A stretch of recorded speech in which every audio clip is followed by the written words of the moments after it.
Halo, selamat malam teman-teman. Suara saya terdengar jelas kah? Atau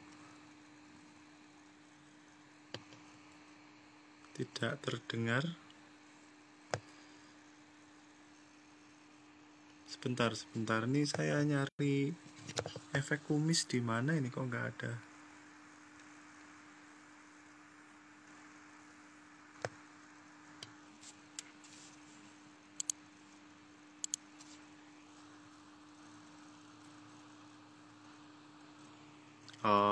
Oke. Oke ya, terima kasih teman-teman. Sebelumnya saya minta maaf dulu nih karena agenda webinar pada malam hari ini ya itu ditunda. Tadi saya dikasih tahu oleh panitia dan akhirnya ya udahlah, daripada nggak ngapa-ngapain padahal udah siap, ya udah saya nge-live aja. Nanti insya Allah acara webinarnya akan diselenggarakan lagi itu hari Sabtu minggu depan. Nah,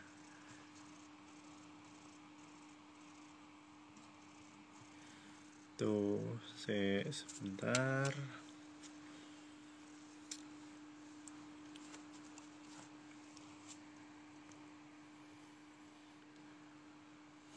Oke ya, sambil kita mempersiapkan ini. Untuk teman-teman yang sudah bergabung di sini, saya ucapkan selamat datang dan terima kasih telah bergabung. Nanti kita diskusi ya, jadi biar tidak kayak kuliah, biar ada bedanya gitu antara nge-live dan ngajar di kelas.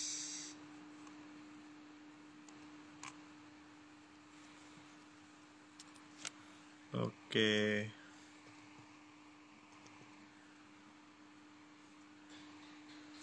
Nah, teman-teman nanti monggo kalau mau gabung dengan saya, kita diskusi-diskusi, ayo bisa bergabung.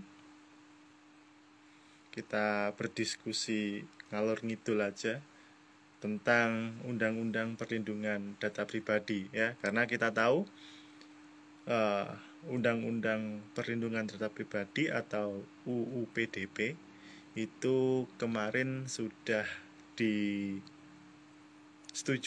ya, kemudian sudah ditandatangani oleh Pak Jokowi, yang mana dalam kata lain undang-undang ini telah berlaku ya, dan untuk masa peralihannya, sekedar informasi aja, itu selama 2 tahun ya, 2 tahun untuk menyesuaikan dengan ketentuan yang ada di Undang-Undang Pelindungan Data Pribadi. Oke, jadi namanya itu pelindungan ya. Saya dulu sempat terkecoh, saya kira itu adalah Undang-Undang Perlindungan Data Pribadi, tapi ternyata adalah Undang-Undang Pelindungan Data Pribadi.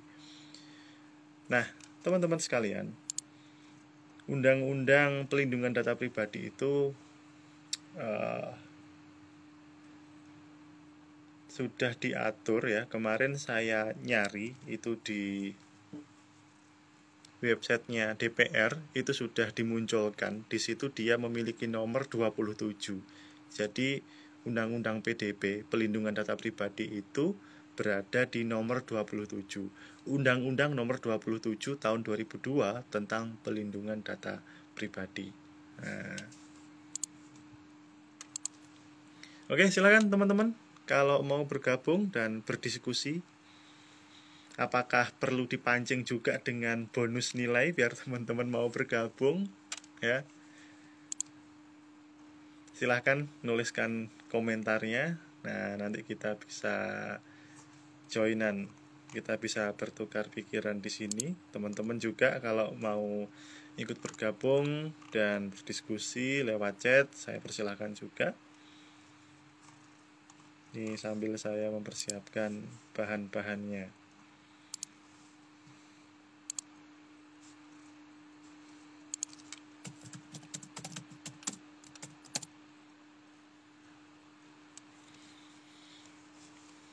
Oke. Tadi sih di pollingnya ada yang menarik tuh. Di pollingnya itu ternyata apa namanya, ada yang mau kencan. Ya udah nggak apa-apa, kencan aja nggak apa-apa. Jadi ini kita bebas-bebas aja.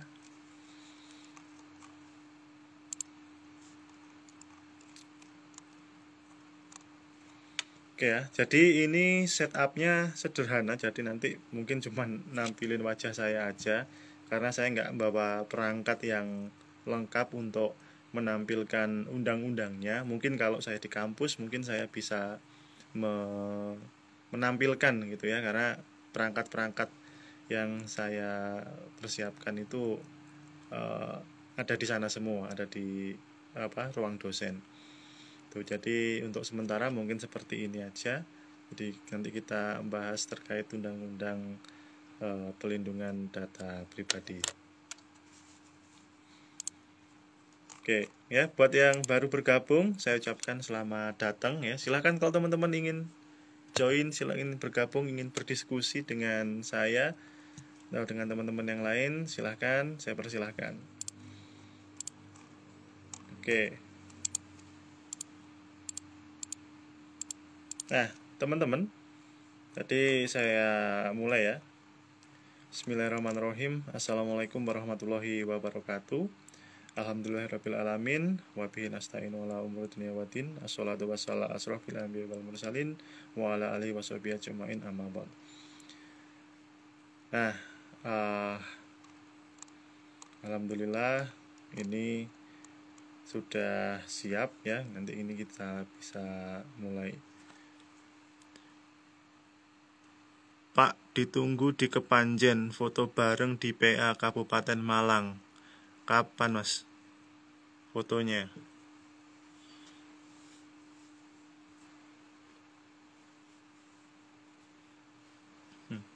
Oke, kita lanjutkan. Oh ya, ini saya jelaskan dulu ya.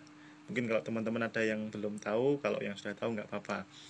Dalam membaca peraturan apapun, baik itu undang-undang, kemudian peraturan pemerintah pengganti undang-undang atau perpu, kemudian PP, perpres dan lain sebagainya, ya. Dalam memahami sebuah undang-undang secara komprehensif tentunya harus dibaca secara keseluruhan. Nah, cara membacanya teman-teman ya. Cara membaca yang pertama, tentu yang dibaca itu adalah judulnya. Setelah dibaca tentang judul, silakan nanti dilanjutkan dengan membaca konsideran ya. Jadi konsideran itu adalah yang ada di bagian menimbang, mengingat dan menetapkan. Nah, itu kayak konsideran itu bagian-bagian pertimbangan ya. Karena di situ ada penjelasan sekilas mengenai alasan filosofis, alasan sosiologisnya mungkin, dan ada juga alasan yuridisnya. Ya, jadi semuanya ada di situ. Setelah membaca konsideran, menimbang, mengingat maupun menetapkan ya, teman-teman silahkan langsung geser ke bawah, dibuka bagian penjelasannya. Kalau misalkan ada penjelasannya, silahkan itu dibaca terlebih dahulu penjelasan umumnya. Nah, di bagian penjelasan umumnya itu biasanya dituliskan mengenai spiritnya, mengenai rohnya atau semangatnya, kenapa kemudian undang-undang ini dibuat. Nah, dalam hal ini berarti kenapa undang-undang perlindungan data pribadi ini dibuat. Ya, jadi nanti akan saya bacakan aja gitu ya. Semoga teman-teman juga bisa memahami karena keterbatasan alat, jadi saya nggak bisa nampilkan, jadi saya bacakan aja nanti akan kita bahas satu persatu. Terus teman-teman nanti kalau misalkan ada pertanyaan, ada sesuatu hal yang ingin konsultasikan atau ada kegundahan hati gitu ya ketika ada tentang pelindungan data pribadi ini, ya nanti kita bisa diskusikan bersama-sama. Nah, sebelum saya membacakan terkait dengan spiritnya atau kemudian politik hukumnya, rasio legisnya, jadi awal mula kemunculan undang-undang pelindungan data pribadi ini ya, itu banyak sekali isu-isu yang kemudian diangkat. Isu yang paling isu yang paling santer itu adalah terkait dengan Dewan Pengawas. Nah, Dewan Pengawas itu adalah yang nanti akan mengawasi ya aktor-aktor yang terdapat di dalam undang-undang pelindungan data pribadi itu. Jadi gak semua lembaga itu nanti bisa mengawasi. Tetapi kemudian yang terjadi saat ini itu adalah belum adanya kepastian terkait siapa nanti yang akan menjadi pengawas di PDP ini. Nah, dan itulah sebenarnya yang kemudian akan menjadi materi pokok di dalam webinar saya yang tadi dibatalkan itu.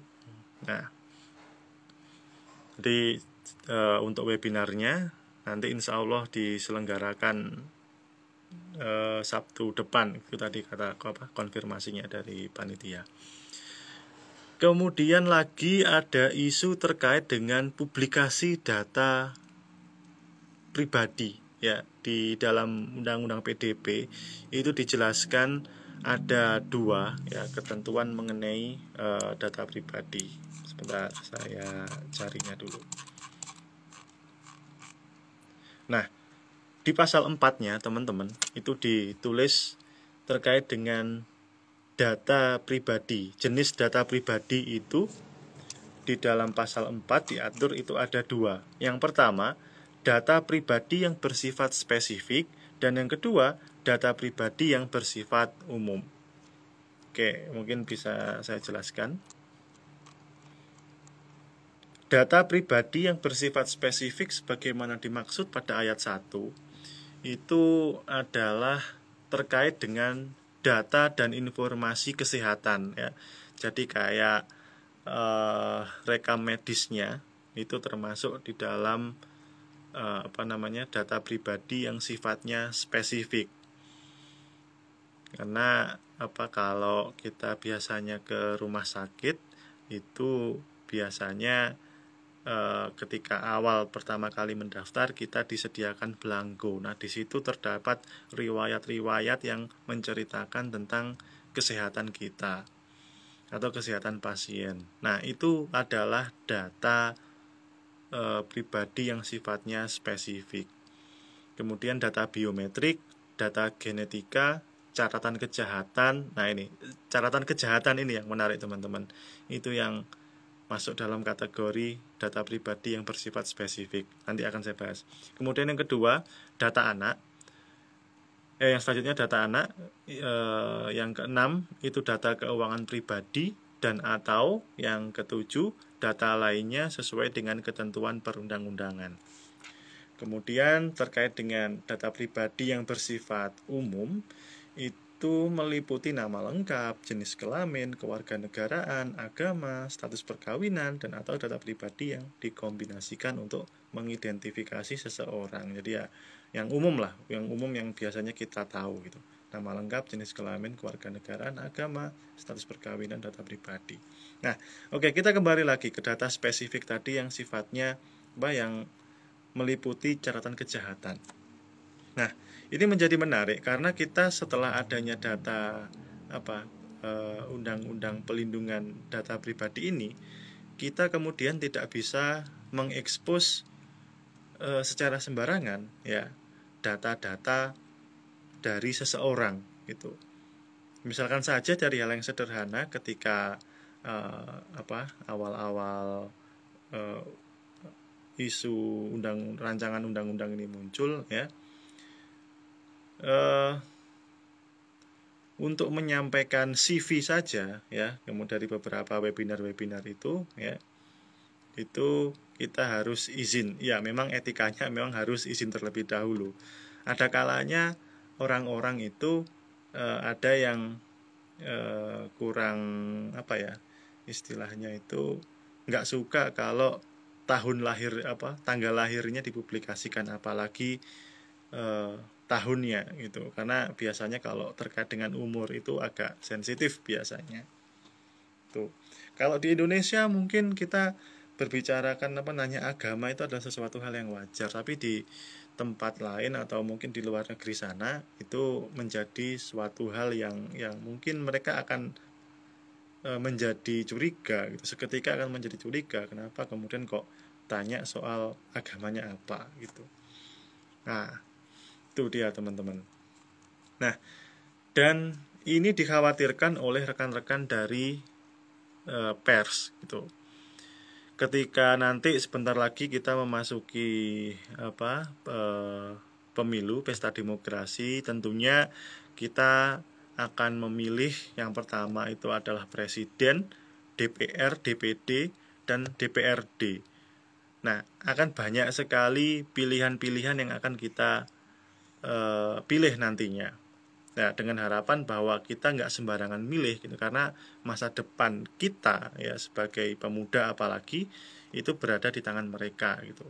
Jadi keterlibatan teman-teman itu di dalam proses pemilu itu menjadi sangat penting, karena di dalam pemilu sendiri satu-satunya kesempatan di mana posisi presiden itu bisa sama dengan posisinya tukang becak, sama-sama memiliki kesempatan untuk memilih satu orang presiden, misalkan memilih DPRD, memilih DPD dan lain sebagainya. Jadi kesempatan itu adalah kesempatan yang sangat langka, hanya terjadi 5 tahun sekali seperti itu. Nah, ketika di tahun pemilu pastinya kan akan muncul banyak calon-calon. Nah, ketika calon itu bermunculan, yang pasti kita sebagai kaum milenial tentu akan mencari jati dirinya atau mencari latar belakangnya dahulu itu seperti apa. Apakah pernah terlibat kasus korupsi ataukah seperti apa. Nah, yang dikhawatirkan ketika ada publikasi terkait dengan catatan kejahatan, apakah itu kemudian nanti tidak menjadi bumerang bagi yang mengunggah, padahal tujuannya adalah untuk menyampaikan. Nah, ini menjadi dilema juga. Di satu sisi, putusan pengadilan, putusan apapun itu pasti diucapkan dalam sidang yang terbuka. Artinya, siapapun pasti boleh mengakses, siapapun boleh melihat putusan pengadilan itu apa. Apalagi kasus pidana sudah pasti putusannya terbuka untuk umum gitu. Dan oleh undang-undang PDP ya, Undang-Undang Nomor 27 tahun 2002 itu kemudian dimasukkan ke dalam data pribadi yang sifatnya spesifik. Apakah kemudian itu bisa dipublikasikan terkait dengan catatan kriminalnya, catatan kejahatan? Kalau misalkan itu boleh lah, ini kan akan menjadi bertentangan gitu, bahwa kalau di aturannya itu kan kalau mantan narapidana korupsi ya itu dia harus mengumumkan. Nah, berarti di sini kan ada norma-norma yang saling bertentangan, bahkan bertabrakan. Nah, takutnya ini akan dijadikan sebagai pasal untuk membungkam pers, dijadikan alasan untuk menyembunyikan kejahatannya, yang mana seharusnya publik itu tahu tentang riwayat seorang tokoh seperti itu. Nah, itulah salah satu kekhawatiran yang dikhawatirkan oleh masyarakat atas kemunculan undang-undang perlindungan data pribadi ini. Oke teman-teman, silakan kalau yang mau bergabung dengan saya persilahkan. Ini nanti akan membahas tentang undang-undang perlindungan data pribadi ya. Ini akan saya bacakan aja. Ya, yang pertama, saya terlebih dahulu membaca judul. Judulnya adalah Undang-Undang Republik Indonesia Nomor 27 Tahun 2022 tentang Pelindungan Data Pribadi. Dengan rahmat Tuhan Yang Maha Esa, Presiden Republik Indonesia menimbang huruf A, bahwa pelindungan data pribadi merupakan salah satu hak asasi manusia yang merupakan bagian dari pelindungan diri pribadi, maka perlu diberikan landasan hukum untuk memberikan keamanan atas data pribadi berdasarkan Undang-Undang Dasar Negara Republik Indonesia tahun 1945. Nah, di sini oleh undang-undang ini ya disebutkan bahwa data pribadi itu merupakan hak konstitusional warga negara. Jadi itu adalah bagian dari hak asasi manusia yang dimiliki oleh warga negara. Perlindungan data pribadi. Karena semakin kesini ya terkait dengan data pribadi itu menjadi istilahnya itu menjadi suatu hal yang bisa menghasilkan pundi-pundi uang. Misalkan dari data pribadi ini saja ya. Kalau kemarin terjadi kasus ditemukan ada satu truk berisi KTP ya yang sempat terguling itu, yang sempat viral itu. Kemudian apa ini? Oke. Mas APRL LLAM. Wah, ini bacanya sangat susah ini. Akunnya. Assalamualaikum, selamat malam Pak. Saya April Al-Mutakin, mahasiswa HTN IAIN Kediri, izin bertanya. Oke, silakan Mas, kalau mau tanya langsung aja. Ditulis atau kalau mau gabung silakan. Langsung menyampaikan secara live saya persilahkan, atau di komentar juga boleh. Oke, sambil nunggu saya lanjutkan lagi terkait dengan penjelasannya gitu. Nah, dulu di narasi sempat dijelaskan bahwa ketika kita mengakses handphone, apapun yang kita masukkan di dalam HP itu semuanya terekam. Ya, apapun yang kita cari itu akan terekam. Makanya jangan heran ketika teman-teman mencari sesuatu di Google, tiba-tiba muncul iklan dari toko-toko online. Ya, kadang Shopee, kadang Tokopedia atau yang lainnya. Kayak gitu. Sehingga ketika data itu kemudian terkumpul, ya, itu bisa dijadikan materi untuk pengembangan strategi bisnis sebuah perusahaan. Nah, kalau kemudian hal itu tidak dilindungi, otomatis riwayat-riwayat pencarian kita dan lain sebagainya, nah itu bisa disalahgunakan. Nah, kayak gitu. Bentar, saya buka dulu. Ada. Assalamualaikum, ya izin bertanya. Undang-undang PDB kan melindungi data pribadi kan Pak. Lalu bagaimana jika ada sesosok melakukan tindak gimana? Tolong pertanyaannya dilengkapi dulu. Ini terpotong di ini saya.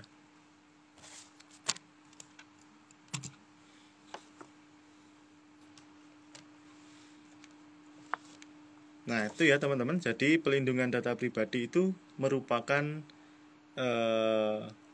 salah satu dari hak konstitusional kita sebagai warga negara. Itu poin pertama yang kita dapatkan ya. Jadi alasan filosofisnya yang pertama itu adalah bahwa data pribadi itu merupakan hak konstitusional warga negara yang wajib dilindungi oleh negara. Oke, saya lanjutkan ke poin menimbang yang huruf B.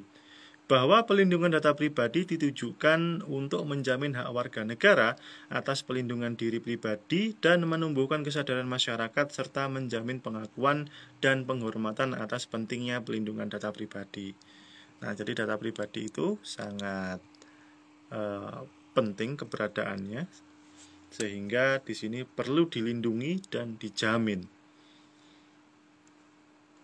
Kemudian poin C, konsideran menimbang, bahwa pengaturan data pribadi saat ini terdapat di dalam beberapa peraturan perundang-undangan. Maka untuk meningkatkan efektivitas dalam pelaksanaan pelindungan data pribadi diperlukan pengaturan mengenai pelindungan data pribadi dalam suatu undang-undang. Nah, jadi pelindungan data pribadi itu sebenarnya sudah diatur ya, di UU ITE itu juga ada, dan ini mungkin tersebar gitu. Tersebar di beberapa undang-undang. Nah, agar lebih efektif dan efisien, makanya dibuatkanlah satu undang-undang khusus yang mana dia mengatur terkait dengan pelindungan data pribadi. Nah, oke. Dari sini saya barusan kepikiran terkait dengan penyelewengannya, atau mungkin ada sesuatu hal yang bisa menjadi topik dalam skripsi ini, terutama untuk anak HTN. Kalau misalkan ya undang-undang ini akan mengakomodasi norma-norma yang tersebar di undang-undang ITE dan lain sebagainya, itu dikompilasi, dimasukkan ke dalam undang-undang PDP ya, dan ternyata itu terdapat pertentangan ya, atau ketidaksesuaian, undang-undangnya bertabrakan, pasal-pasalnya bertabrakan, nah maka ini akan menjadi menarik untuk dibahas. Nah, itu adalah tugasnya teman-teman untuk menemukan itu. Tetapi kemudian kalau misalkan aturan yang lama kemudian dikompilasikan di dalam undang-undang PDP ini ya, dikumpulkan di dalam undang-undang PDP ini, jika spiritnya itu sama, kemudian tujuannya sama, maksudnya sama, maka undang-undang yang lama itu sebetulnya tidak perlu dibatalkan pasalnya.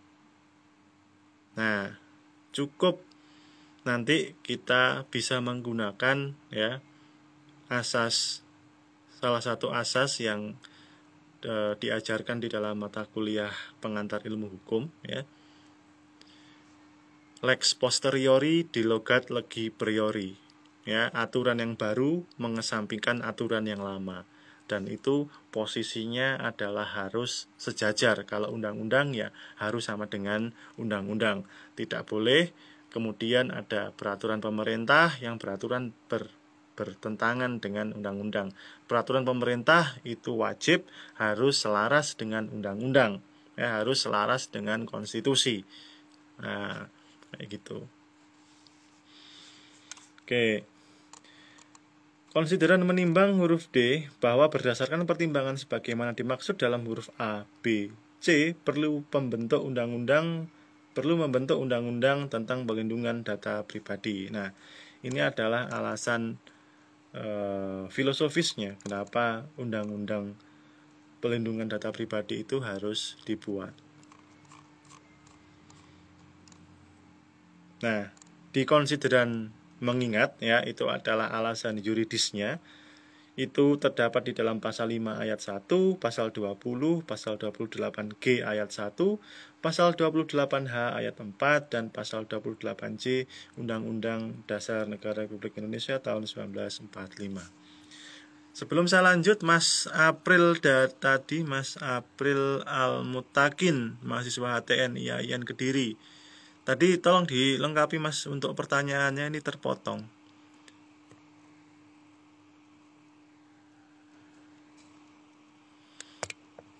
Nah, itu arahnya kemana? Apakah ini tindak pidana yang dimaksud seperti yang saya ceritakan tadi gitu ya, terkait dengan data kriminal seseorang, apakah itu bisa dipublikasikan atau tidak? Nah, gitu. Halo Mbak Reka Tustarama. Oh, ini beliau ini adalah advokat ya. Teman seangkatan saya waktu kuliah S1 di Fakultas Hukum Universitas Brawijaya. Selamat malam Mbak Reka, apa kabar? lama nggak ketemu padahal sering di Kediri, sama-sama di Kediri kayaknya ya. Saya lihat statusnya kok banyakan di Kediri gitu. Ya. Kalau saya sudah nggak boleh beracara lagi, Mbak Reka, karena undang-undangnya menyatakan seperti itu gitu. Oke, saya lanjutkan teman-teman. Konsideran menimbang, konsideran mengingat sudah ya. Jadi kita langsung turun ke bawah, kita akan membahas terkait dengan penjelasan umumnya. Oke, stay di Kediri. Oke lah, kapan nanti kita apa namanya? Mungkin kita bisa diskusi gitu ya. Mungkin kapan waktu kalau Mbak Reka ada kesempatan mungkin bisa nge-live bareng gitu ya, kita bahas soal hukum acara. Mungkin itu akan menjadi bahasan yang menarik karena kebetulan juga di IAIN Kediri itu ada komunitas peradilan semu yang hari ini melaksanakan open recruitment. Nah, nanti mungkin kita bisa sharing-sharing gitu ya, itu akan lebih bagus. Oke, nanti ditunggu aja undangannya, nanti akan saya siapkan untuk Mbak Reka. Oke, selamat malam buat Bapak Khairul Rizal ya, yang saya hormati. Nah, selamat bergabung. Ayo Pak Rizal kalau mau join dengan saya, kita bahas undang-undang PDP ini, Mas. Tadi kayaknya barusan ngisi di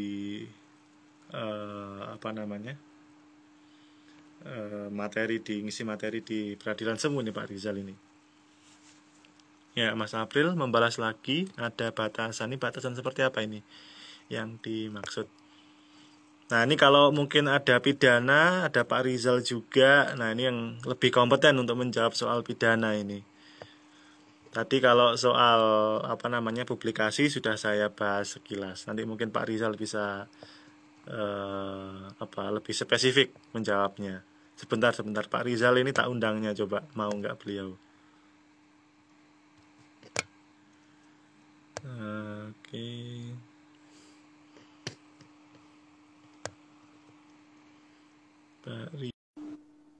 Kita invite beliau.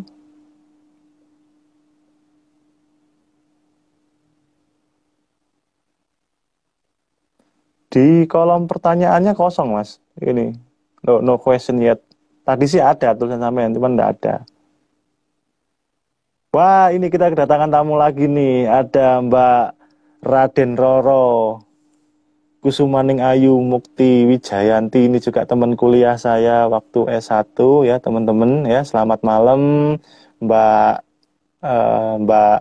Pak Manggepi. Ini maksudnya sih Mbak Auca nih. Mbak Auca, selamat malam. Salam untuk keluarga, untuk Mas Tony dan Dek Abim.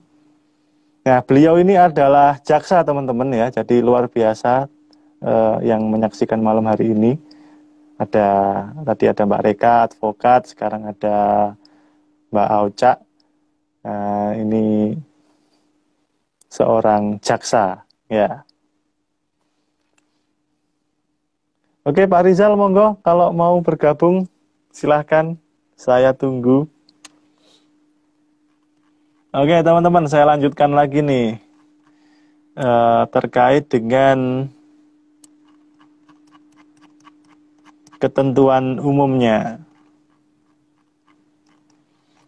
Oke, saya bacakan ketentuan umum penjelasan atas Undang-Undang Nomor 27 Tahun 2002 tentang Pelindungan Data Pribadi. Nah, mungkin Mas April itu untuk pertanyaannya yang bagian bawah itu tadi, yang setelah pidana itu mungkin bisa dilanjutkan itu tulisannya. Nah, oke. Perkembangan teknologi informasi dan komunikasi yang melaju dengan pesat telah menimbulkan berbagai peluang dan tantangan. Teknologi informasi memungkinkan manusia untuk saling terhubung tanpa mengenal batas wilayah negara, sehingga merupakan salah satu faktor pendorong globalisasi. Berbagai sektor kehidupan telah memanfaatkan sistem teknologi informasi seperti penyelenggaraan electronic commerce atau e-commerce dalam sektor perdagangan bisnis, electronic education, dalam bidang pendidikan, electronic health, dalam bidang kesehatan, electronic government, dalam bidang pemerintahan, serta teknologi informasi yang dimanfaatkan dalam bidang lainnya. Pemanfaatan teknologi informasi tersebut mengakibatkan data pribadi seseorang sangat mudah untuk dikumpulkan dan dipindahkan dari satu pihak ke pihak lain tanpa sepengetahuan subjek data pribadi, sehingga mengancam hak konstitusional subjek data pribadi. Oke teman-teman, jadi subjek data eh, pribadi itu, ya, data pribadi itu, subjek data pribadi itu adalah kita, ya, kita sebagai pemilik apa namanya, data pribadi. Nah, data pribadi yang umum sama yang spesifik itu tadi. Maaf tadi masih ngisi bahan bakar. Waduh, ditunggu sate kambingnya Pak Rizal. Sate kambing banyakan boleh. Kalau tadi berarti sekarang sudah nggak ngisi bahan bakar nih. Kalau mau gabung silahkan. Oke, penipuan dan data penipuan itu disebar tujuannya agar penipu itu cepat ketangkep. PDP kan melindungi data pribadi kan Pak. Lalu bagaimana jika ada seseorang yang melakukan tindak pidana? Nah, ini nih pertanyaan yang cocok, yang jawab itu Pak Rizal gitu. Tapi kalau misalkan itu ya tentunya kalau mempublikasikan sesuatu, teman-teman harus bisa mempertanggungjawabkannya terkait dengan apa yang teman-teman tulis, apa yang teman-teman eh, unggah di media publik itu misalkan. Oke.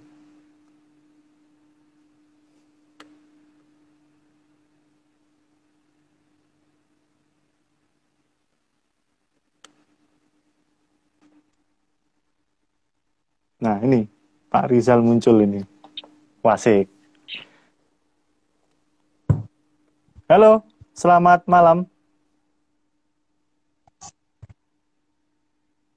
Halo, ini cara balikkan kamera gimana ya? Itu ada apa panah yang bolak-balik itu, yang bundar. Nah, itu untuk balik kamera ini. Gak tahu live ini ya. Iya, tanda send bundar. Kan ada mic, ada gambarnya kamera, sebelahnya itu kan ada itu. Gak ada nih. Ya wis berarti HP ini sampean walian. Biasanya bisa loh. Oh, kok biasanya? Biasanya apa pas puskumam itu kayaknya bisa. Mm-mm. Bisa kok ono. Neng bagian kanan atas biasa nih. Itu tanda silang itu kalau kanan atas. Oh, bukan silang. Apa ya? Bentar. Nggak ada. Ini tambah keluar Nah, ini pilihan. Ini nih kalau gaptet itu ya.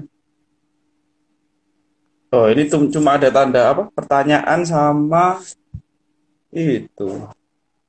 Kirim apa itu? Send itu. hmm, Saya coba dicari dulu. Wow, ini loh. Ketika sampean masuk, yang nonton nambah nih. Heeh. Nambah 2 orang. Iya, nggak apa kita diskusi ya. Ini kameranya ini loh. Ya apa ya? Ada, Ada dicari. ada mic-nya nggak? Kira-kira ya ada ya. Ya, kan ada mic, ada kamera. Nah, sebelahnya itu untuk balikkan kamera. Nah iya, nggak ada pilihan sama sekali di sini.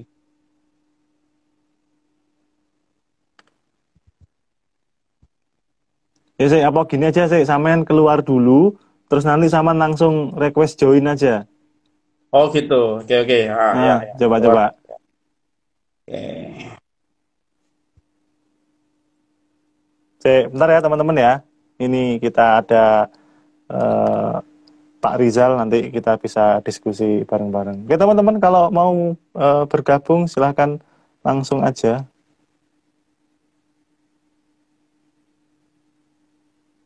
Go live. Nah, mana? Bisa? Halo, Pak Rizal? Ya tuh. Nah, Saya tuh.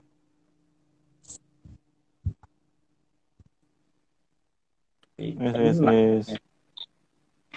Nggak malam mingguan, Pak Rizal? Ah,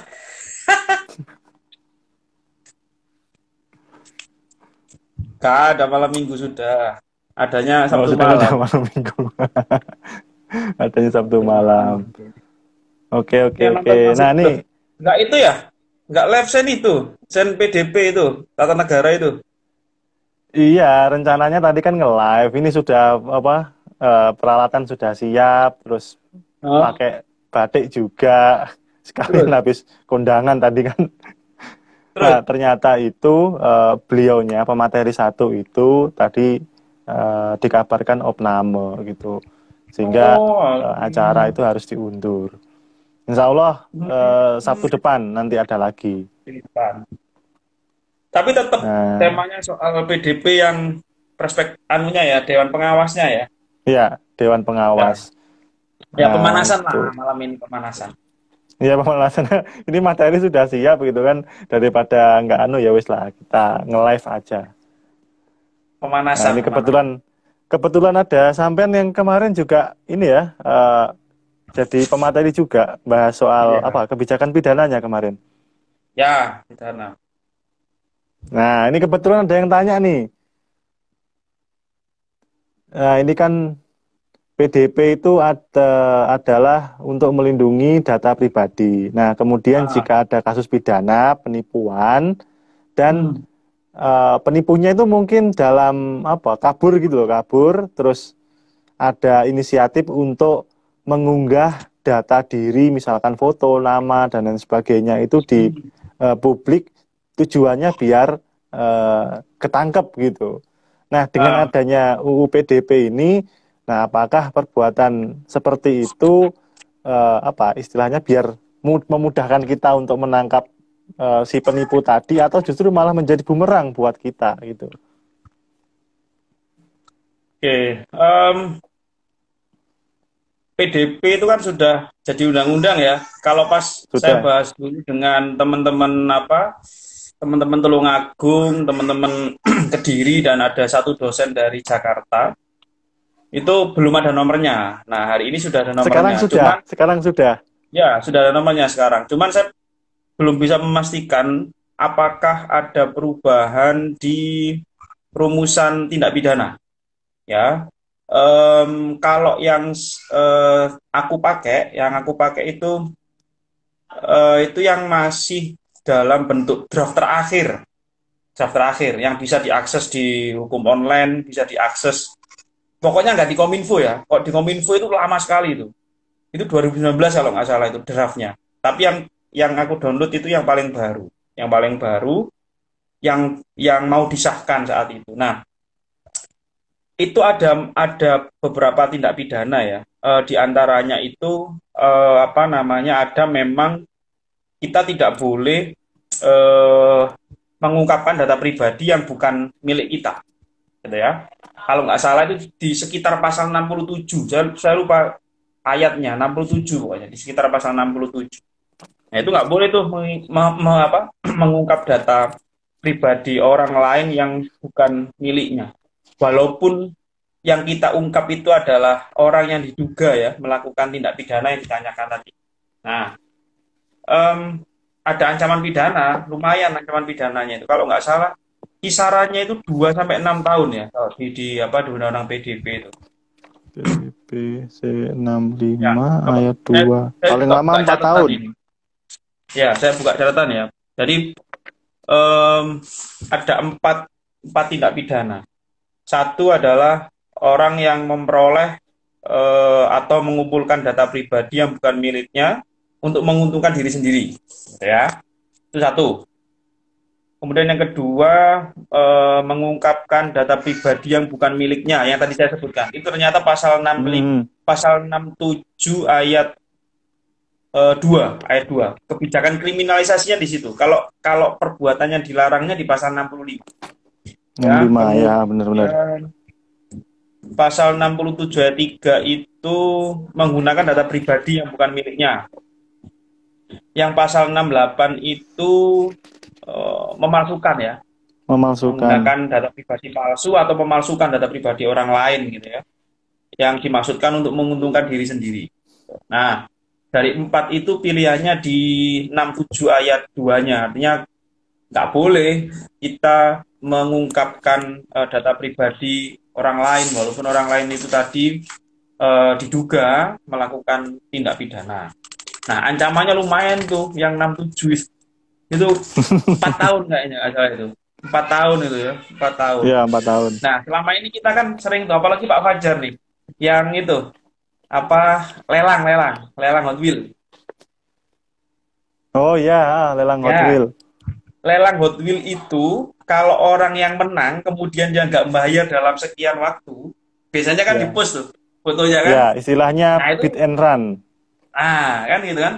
Orang ini nggak bayar, orang ini nipu apa dan sebagainya. Nah itu bisa kena tuh. Ah, Karena ah. dia ya apalagi dia sebutkan fotonya, namanya apa dan sebagainya, pengumpulan data pribadi dan sebagainya. Walaupun nggak ada undang-undang PDP sebenarnya ya, ITE pun sudah ada.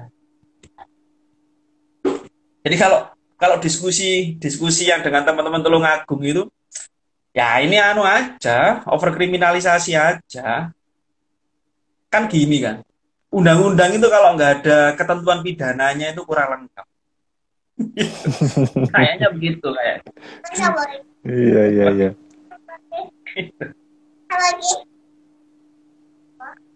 Itu sih kalau menurutku ya, menurutku itu. Jadi ya nggak boleh. Ya yang paling berwenang untuk mendapatkan data orang yang diduga melakukan tindak pidana itu ya polisi. Jadi biasanya kalau Oh, kita oke, oke. ciri-ciri ya, kalau teman-teman tahu biasanya di Suara Surabaya, kehilangan sepeda motor gitu ya. Nah, kehilangan sepeda motor itu ya bisa ciri-ciri kayak ini dan sebagainya gitu. Nah, tapi kalau sampai nyebar-nyebar kayak yang lelang-lelang itu bahaya. Iya, iya. Itu Mbak Mbak Kaila itu mana Mbak Kaila. Mbak Kayla itu habis ngisi bahan bakar juga ya. Wah, langsung semangat nih malam ini. Ya gitu, malam malam Hmm, minggunya makan-makan. makan-makan. Ya, ya, ya, ya, ya. Itu sih Nah, kalau itu. menurutku. Nah, itu Mas April tadi dari Prodi HTN. Ya, Semester teman-teman berapa silakan itu? kalau mau join sama kita silakan bisa bergabung lewat chat atau mau live bareng juga enggak apa-apa. Mas Kidir kalau mau gabung ayo Mas Kidir. Nah, nah ini tapi menarik ini Pak Rizal untuk apa? Istilahnya itu Dewan Pengawas ya, tapi di undang-undang ini disebutkannya adalah lembaga. Memang fungsinya mengawas, tapi bentuknya kalau dari segi kelembagaan dia bukan eh, apa dewan. Kalau dia hanya berupa dewan, ya saya rasa mungkin akan kerepotan mereka karena apa? Kewenangan yang diberikan oleh undang-undang ini sangat banyak gitu. Dan menjadi menarik ketika nanti kalau kemarin kan di pembahasannya itu DPR antara DPR dan pemerintah itu ada beda pandangan. Jadi memang sama-sama bertanggung jawab kepada presiden. Tetapi kemudian dari presiden, dari pemerintah itu menghendaki bahwa yang menjadi pengawas adalah Menkominfo. Gitu. Nah, lalu kemudian Nah, berpikir, kenapa kemudian kok diserahkan ke Menkominfo? Apakah nanti tugasnya nggak tambah banyak gitu kan? Nah, setelah saya pikir-pikir ulang, ternyata kan apa? Menkominfo kemarin itu loh yang kasusnya daftar-daftar aplikasi itu. ya, anu ya, Nah, PSE, apa itu? nah ya, PSE ya, penyelenggara penyelenggara sistem elektronik gitu ya. ya sistem elektronik yang privat. Nah, itu salah Ya, satunya kan itu. Kan dari PSE itu kan setelah didaftarkan, Menkominfo kan kalau di WhatsApp misalkan, itu kan bisa mengakses data riwayat chat kita ternyata. Nah, kalau misalkan ada lembaga ini dan kemudian diserahkan kepada Menkominfo, bukankah nanti Menkominfo jadi lembaga yang super power nanti untuk terkait dengan data-datanya kita? Malah ndak tersentuh nanti malahan kalau misalkan terjadi penyelewengan atau penyalahgunaan data itu. Nah, itu. Dan kalau misalkan diserahkan kepada pihak independen atau jadi lembaga independen, nah nanti bukannya malah bertentangan dengan kewenangan yang ada di Menkominfo ini tadi. Nah, gitu. Nah, itu bahannya bocor ya. Bahan diskusinya bocor itu. Diskusi ya. Bahan diskusi yang untuk hari ini harusnya itu kan. Oh ya, ya nggak apa-apa bocor karena masih ada waktu seminggu, masih bisa untuk membaca ini untuk riset ulang ya. Naskah akademik sama risalah sidangnya, karena risalah sidangnya sampai hari ini saya belum dikirimi, saya nyari di DPR itu. Tapi kalau naskah akademiknya sudah dapat. Ya, kalau naskah akademik gampang. Yang agak sulit itu RUU-nya ya. Kalau saya itu sudah di undang-undang enak. Nah, saya nggak paham ya soal HTN. Artinya secara mendalam nggak paham. Tapi kalau pengertian hukum tata negara apa ya tahu. Tapi kalau sampai mendalam itu saya nggak paham. Nah, kemarin ngajar HTN kan kemarin. Semester kemarin ya itu kan karena berkat Pak Fajar aja bisa ngajar. Kalau nggak ada Pak Fajar ya nggak bisa kayak. Nggak, maksudnya kan itu konsep-konsep dasar ya. Tapi kalau sudah mendalam soal kewenangan kelembagaan ya secara mendalam, sekali lagi dengan berbagai perspektif yang ada, saya nggak paham. Sebentar. Ibu Iis Laila 25. Oh iya itu. Selamat malam Ibu. Mohon izin pinjem Pak Rizal sebentar. Ada Pak Yopi tuh. Ahli ekonomi. Ahli akuntansi ya. Nah, kalau ATM tadi aku nggak paham ya, artinya teman-teman juga Pak Agus juga masuk. Pak Agus. Ya? Sebentar, tak invite-nya juga Pak Agus ini. Mana nih? Ini pakar hukum keluarga Islam.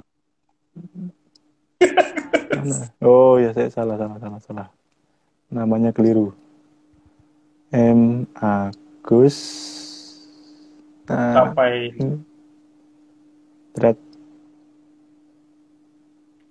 Raffi Fasai. Oh. Ya. Kayak itu sih aku nggak paham soal HTN ya. Karena orang itu punya keterbatasan keilmuan, jadi nggak bisa jadi palu gada. Kalau kita jadi lawyer boleh lah, kalau palu gada. Tapi kalau kemudian akademisi itu kayaknya kok kita butuh spesialisasi ya di bagian tertentu, Nah, perdebatannya itu pemilihan istilah ya untuk menyebut dewan, menyebut komisi, menyebut lembaga ya, atau kemudian menyebut pusat terserah lah apa istilahnya. Tapi kalau pilihannya dewan itu berarti kan ada perwakilan. Ya. Gitu ya. Ada ya. Nah, itu aku nggak paham apa kemudian. Nah, itu membawa konsekuensi itu. Kemudian kalau dia komisi misalkan, berarti dia selama ini komisi itu di Indonesia ya, itu dia kan dia punya komisioner kan itu ya. Nah, biasanya komisioner itu kan kolektif kolegial gitu ya. Nah, apakah kemudian itu sama lah? Kayaknya Indonesia nggak gitu-gitu amat sih. Kalau saya ngutip pendapatnya siapa? Uceng ya, Pak Uceng, Pak Zainal Arifin Mokhtar, yang bukunya sudah dibeli sama Pak Fajar itu ada di atas. Lemari paling atas. Itu lemari atau jendela saya nggak tahu ya. Jendela yang berfungsi sebagai lemari. Nah, itu dia mengatakan hal yang ya begitu. Saya ngutipnya dari beliau juga bahwa ini ada pilihan frasa yang tetapi kemudian nggak ngefek-ngefek amat. Tapi secara teoritik itu eh, sangat apa ya namanya sangat berdampak. Kalau milih kata dewan itu berarti kan harus harus ada perwakilan. Kalau sudah ada perwakilan itu ya ketakutannya adalah seperti di isu-isu perburuan. Kayak tadi ada Pak Sahura. Pak Sahura itu advokat, mantan pengacara publik di YLBH Surabaya. Beliau Hmm. kayaknya apa namanya paham soal perburuan ya. Tadi ada kayak gabung tapi nggak tahu sudah keluar atau masih bergabung. Hmm. Nah, itu ada Iya, iya, namanya iya. dewan apa ya? Dewan pengupahan kalau nggak salah. Nanti kan ada tuh dari unsur pengusaha ada ya, pemberi kerja, ada unsur apa namanya pemerintah, Pemerintah. ada unsur teman-teman serikat pekerja. Oh, sorry bukan serikat, teman-teman pekerja. Nah, itu selalu tuh yang teman-teman pekerja itu nih apa mesti anu berada pada sisi yang berseberangan dengan pengusaha dan pemerintah. Kalau sudah begitu kan voting akhirnya. Nah, kalau sudah voting Hmm. sudah Ya, ya ya itu. jelas suara terbanyak. Ya kayak pidana mati di PN Kota Kediri kan gitu. Voting itu nggak ada surat bulat itu Hmm. sebenarnya. Main teman-teman ini ada mahasiswa-mahasiswa saya yang di mata kuliah hukum pidana kayaknya nggak ada yang ada sih beberapa yang gabung tetapi nggak tahu nama IG-nya apa ya. Tapi saya jelaskan di kelas-kelas itu ya bahwa saya minta pendapat mereka soal pidana mati gitu. Kita ini rada melenceng sedikit, tapi juga Ya, nggak ada apa, nggak ada apa. ada hubungannya dengan kelembagaan ya. Pidana mati, mereka ada yang setuju, ada yang tidak. Gitu. Lawang hakimnya saja itu loh, ya setuju atau enggak. Ketua majelisnya itu seumur hidup mintanya dia, tapi kalah dengan dua hakim anggota yang lain. Itu Hmm. itu fakta itu. Bisa cek teman-teman di Radar Kediri, di koran di harian Jawa Pos Radar Kediri. Nah, artinya apa? Secara kelembagaan kan kalau voting-voting itu kan suara terbanyak. Ketakutan saya adalah dewan ini, dewan dewan pengawas. Nggak tahu namanya dewan ya yang diambil dalam undang-undang. Enggak, sebenarnya nama istilah dewan itu enggak ada. Karena di dalam undang-undang itu oleh DPR semuanya ditaruh pada presiden. Wis Nggak, karepe presiden maksudnya lah. penamaan belum ada di undang-undang kan? Hanya lembaga saja. Nyebutnya Oh, lembaga. lembaga. Nah, ketakutannya kan itu kan. Kalau misalnya pakai dewan kan harus perwakilan. Perwakilan itu kalau ada ya voting. Ya sama komisioner itu. Tapi kalau komisioner itu enggak, kolektif kolegial. Ya bagaimanapun, saya nggak tahu ya. Secara hukum tata negara itu bagaimana memandang soal penggunaan frasa-frasa itu. Itu sih. Ketakutanku ya itu aja kalau kalau menggunakan kata dewan. Nah ini kan sama dengan itu kan KPU tuh. KPU itu Ya, sama KPU. di undang-undang kan nggak ada itu. Komisi pemilihan umum nggak ada. Karena dipandang cocok aja kalau pakai KPU kan gitu ya. Kalau nggak salah kan. Ya, soalnya sama Undang-Undang Dasar kan cuma disebutin kewenangannya toh, namanya enggak. Iya. Lembaganya kan manut undang-undang, bukan manut Ya. apa undang-undang dasar kan. Itu sih. Nah, itu. Oke, oke. Malam juga biar ada gitu aneh iki. Nah, itu tadi Tadi ada. anu kok kan sebelum mulai acara kan tak voting tadi kan mau live Oh, atau mau kencan gitu kan. Ternyata beberapa ada yang memilih kencan. itu hak anak muda ya. Oh iya. Ya, kita masih muda tetapi memilih jalan yang lain. Oh, tadi ada Oke, jaksa oke. juga kan luar biasa itu Pak Fajar. Iya, teman-teman Ada. seangkatan. Oh, satu angkatan. Ya, itu kan nanti nambah pekerjaan jaksa tuh. Kalau ada apa PDP itu ya, tambah pusing tuh analisisnya itu. Iya, ada loh. Pasal berapa ya? Menggunakan mengungkapkan atau membuat palsu ya. Saya cek kalau apa namanya di undang-undang yang lain itu sudah ada sebenarnya. Nah, ini Oh, muncul ini masih nonton ternyata ibu cuma jaksanya. nonton ya. Oh, Langsung ngasih emoticon itu. oh iya. Oh, Ibu Kusumaning Ayu Mukti. Oh, Ya. salam kenal Bu. Hmm. Kalau kalau nggak salah ya di undang-undang itu sih, undang-undang administrasi kependudukan kalau nggak salah, itu dia sama rumusannya, tetapi beda pidananya. Sorry, rumusan tindak pidananya sama, tetapi kemudian Hmm. ancaman pidananya berbeda. Ya itu yang butuh kejelian ya, walaupun ya hukum pidana itu kan kalau memenuhi unsur aja ya bisa lanjut gitu ya. Tetapi kan memenuhi unsurnya itu kan bisa kita perdebatkan. Nah, maksud jadi ada satu pengaturan yang kemudian sama dengan undang-undang admin. Jadi orang itu kan nggak boleh itu ya apa namanya membuat data pribadi palsu atau memalsukan data. Itu sama itu di undang-undang adminduk itu. Dan ancaman pidananya lebih berat yang PDP daripada adminduk. Daripada yang Ya, ya ya lebih ya. berat di sini. Nah, kacaunya adalah kita nggak punya namanya kalau kalau DPR ya, kalau DPR itu kita nggak punya namanya pola pemidanaan. Nggak ada.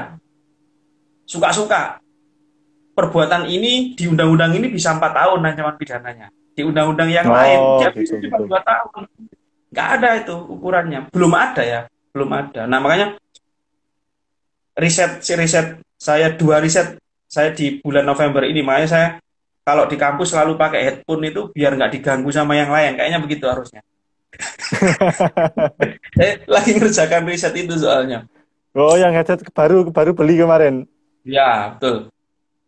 Maksudnya maksudnya untuk mengungkap itu gitu loh. Walau ya jadi range untuk menentukan satu perbuatan itu berat dan sebagainya, pola pemidanaan itu belum ada. Kalau pedoman pemidanaan, nah ini yang kemudian ada. Kalau nggak salah saya nanti bisa dikoreksi sama Ibu Jaksa ya. Jadi pola pemidanaan itu ada di wilayahnya politik hukum. Nah, ini Pak Fajar nih, di ilmu perundang-undangan ya. Jadi levelnya ada di legislatif dari proses legislasi. Kalau kalau pedoman pemidanaan itu kepada hakim. Jadi hakim itu punya ukuran tuh. Dia mau midana sekian-sekian itu punya ukuran. Nah, salah satu contohnya adalah pedoman pemidanaan di pasal 2 dan pasal 3 Undang-Undang Tipikor.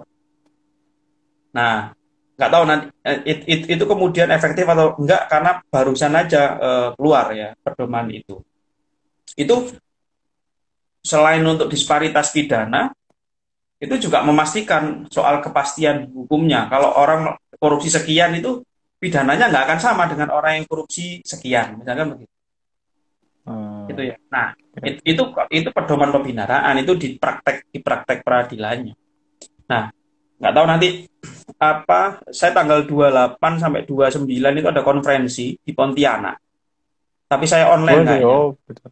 Iya, tapi online. Ya Itu ya ya. kelanjutan dari yang apa dengan teman-teman CRCF UGM, saya menyoroti soal disparitas pidana dalam Pemidanaan. tindak pidana penodaan agama ya. Sudah selesai papernya, tinggal menunggu review dari mentor. Nah, itu saya menyarankan ada pedoman pemidanaan. Nah, salah satunya itu. Jadi kita punya ukuran gitu loh. Nggak suka-suka gitu, nggak suka-suka pidana. Makanya ya itu yang kita belum punya. Sehingga akademisi tanggung jawabnya ya di situ. Pak Fajar ATN, tanggung Oh. jawab ATN. Saya ngakunya orang pidana padahal yo nggak pidana-pidana banget. Itu ya ya situ kan gitu. Itu sih kalau kalau menurutku sih itu ya. Semua itu berkaitan dengan tata negara kayaknya. Nggak mungkin nggak. Tata negara Oh itu. iya. Karena tata negara Saya kayaknya saya berani bilang bahwa asal usulnya semuanya ya dari HTN. Semuanya iya, bermuara pada konstitusi. iya. Jadi orang pidana itu juga akan itu ya, akan tanya ke teman-teman ATN. Bahkan Nah, ada yang ngotot itu dulu di apa? Ini ada Pak Aziz Wakanda. Ini kayaknya beliau adalah advokat di Ekutun ini. Luar biasa. Selamat malam, Mas Aziz. Sempat ada acara di Oh Kediri itu ya. beberapa hari, tapi saya nggak bisa nemui karena apa ya, riset riset juga nggak salah itu pasar.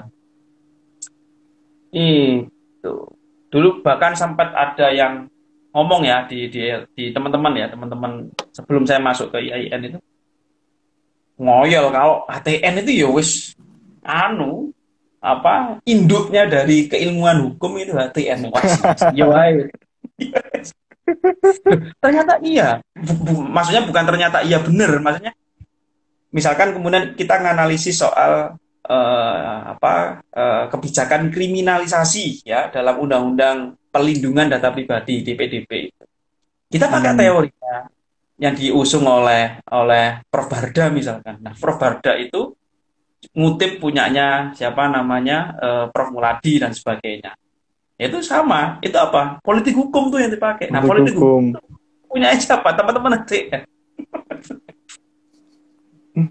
Itu ada pertanyaan nih. Ya, ya. Dari Mas Izat, Wah, urgennya TNI. pola pemidanaan apakah akan menyentuh penegakan hukum jika yang melakukan pelanggaran itu pejabat negara? Wah, ini berat nih. Wah, ini saya bisa dapat panggilan dari Polres Kota ini.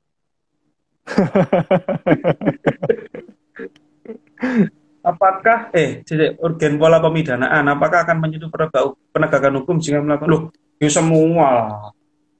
Tindak pidana itu kan salah satu unsurnya adalah setiap orang kan. Nah, setiap orang itu kan yo sopopun. Entah itu kemudian pejabat, entah itu kemudian bukan pejabat. Em, dalam tindak pidana korupsi itu kan yang bisa masuk ke apa unsur setiap orang itu kan paling banyak ya rumusannya adalah kepada penyelenggara negara kan.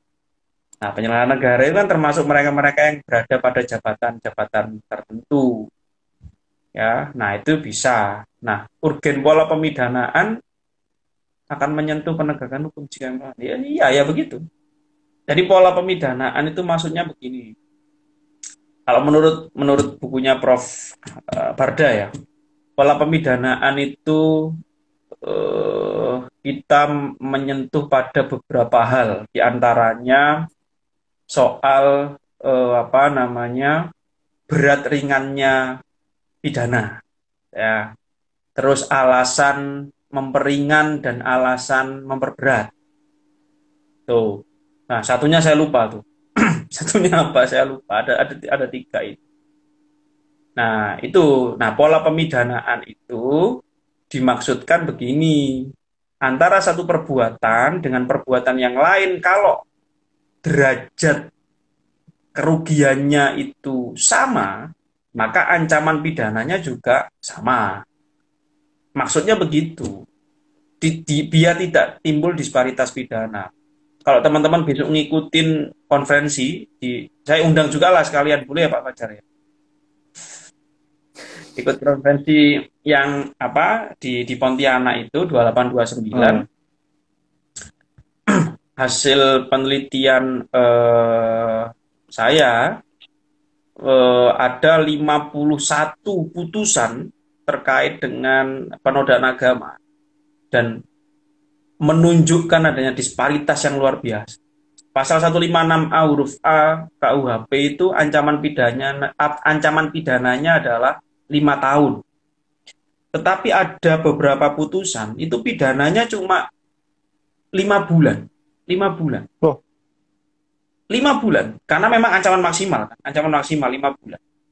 Ya, ancaman maksimalnya 5 tahun. Dia kena 5 lima bulan. tahun. Tetapi ada beberapa perkara yang terdakwanya diputus dengan 5 tahun. Oh, itu Oh, jauh jaraknya. Padahal jauh. pasalnya sama. Sama. Pasalnya sama. Oh, ya, ya, ya, ya. Pasalnya sama. Nah, tapi menurut teori bukan teori ya, menurut gagasan soal diskusi-diskusi soal disparitas pidana. Disparitas pidana itu kan ada beberapa model. Kalau modelnya kayak yang tak sampaikan tadi itu masih diperbolehkan. Tetapi problemnya adalah berbasis kepada penafsiran terhadap agama. Nah, ini yang jadi problem dalam isu HAM. Nah, pola pemidanaan itu maksudnya begitu. Jadi kalau derajatnya sama, ya harusnya range-nya sama. Gak jomplang. Jadi, Nggak jomplang. Iya, ya nggak jauh ada. sekali 5 bulan, satunya Ya, 5 tahun. itu pasal yang sama loh. Pasal yang sama. Ya mudah-mudahan awal Hmm. tahun lah bisa terbit itu. Apa hasil risetnya itu. Ya, Risetnya sudah bolehlah selesai nanti tapi. kalau Ya, sudah terbit nanti kita FGD kan, kita bukan FGD sih, kita ulas di bukan MPT, kita anu aja deh. Kita live session diskusikan lah. aja. Diskusi Ya, publik. kita diskusikan. Ya, oke oke. Oke, Gitu. ini tadi ada Nggak bisa. yang menyapa Mbak Dia Monica. Mbak ini dia mau nangis ini. Malam Bapak, iya malam Mbak Mbak Dia mau nangis. Mbak Dia Monica Yunggarantau kalau nggak salah namanya. Malam mingguan Pak. Oke, malam mingguannya kita ya di sini nih Bapak-bapak ini malam mingguannya sekarang kayak gini. Oke. Oke, Pak Rizal, terima kasih banyak. Ini tadi Ya, mungkin sudah oke. apa namanya? Saya tadi sudah live 1 jam dari jam 7 tadi, sekarang Oke. pukul Oh, oh. 20.11. Ada Mas Novarian, bapak berkacamata, BSO berkacamata. Ben Iya, nggak kalau ben nggak nggak pakai ketok kacamata sekarang ngantuk. ngeluh. Ben nggak ketok Kita karena kalau ngantuk. dosen-dosen itu paling ngadep laptop itu hampir berapa? Nah, 25 jam iya, sehari. lebih itu kalau kita kita itu. Sampai lebih-lebih. Makanya jadi kalau nggak pakai kacamata apa anti Anti radiasi ini radiasi, ya ya sudah bahaya, ngeluh sudah. panas. Oke, oke. Oke, juga terima kasih buat teman-teman yang sampai sekarang masih live ya. Saya ucapkan terima kasih, semoga dari diskusi kita ini teman-teman bisa mengambil manfaat, mungkin nanti bisa dijadikan materi untuk dijadikan bahan skripsi atau bahan apapun lah yang mungkin bisa bermanfaat. Saya Terutama ATM, mengambil ya, terutama saya ATM. mengambil apa namanya? Apa istilahnya ya? Kalau di program acara itu segmen kita kali ini ya, ini tadi kan awalnya kan bahas PDP nih, bahas PDP HTN, kemudian lari ke pidana gitu kan. Nah, ini ngonten seperti ini mungkin saya ngambil dari Animania itu ngonten ngalor ngidul. Nah, Ya. jadi kontennya itu Itu. kemana-mana, tapi nggak apa-apa, kemana-mananya bermanfaat kok pada akhirnya. Ya, Kak, ini kayak di warung kopi gitu ya modelnya. Tapi kalau kalau sekarang nggak apa-apa. Kalau kalau kata Pak Fajar sekarang nggak apa-apa. Tapi kalau zaman sebelum 98 kita bisa hilang nih. Saya habis ini langsung apa langsung close. Oke, Oke. mungkin sementara Oke. itu ya. Sekali lagi saya ucapkan terima kasih kepada Pak Rizal yang telah menemani kita pada malam hari ini, dan untuk teman-teman semuanya, saya mengakhiri sesi live ini. Ya, apabila ada sesuatu hal yang kurang berkenan di mata, di hati, dan di telinga kawan-kawan semuanya, saya mohon maaf yang sebesar-besarnya. Saya akhiri. Wassalamualaikum warahmatullahi wabarakatuh. Ciao. Wah, mertua. Yuk.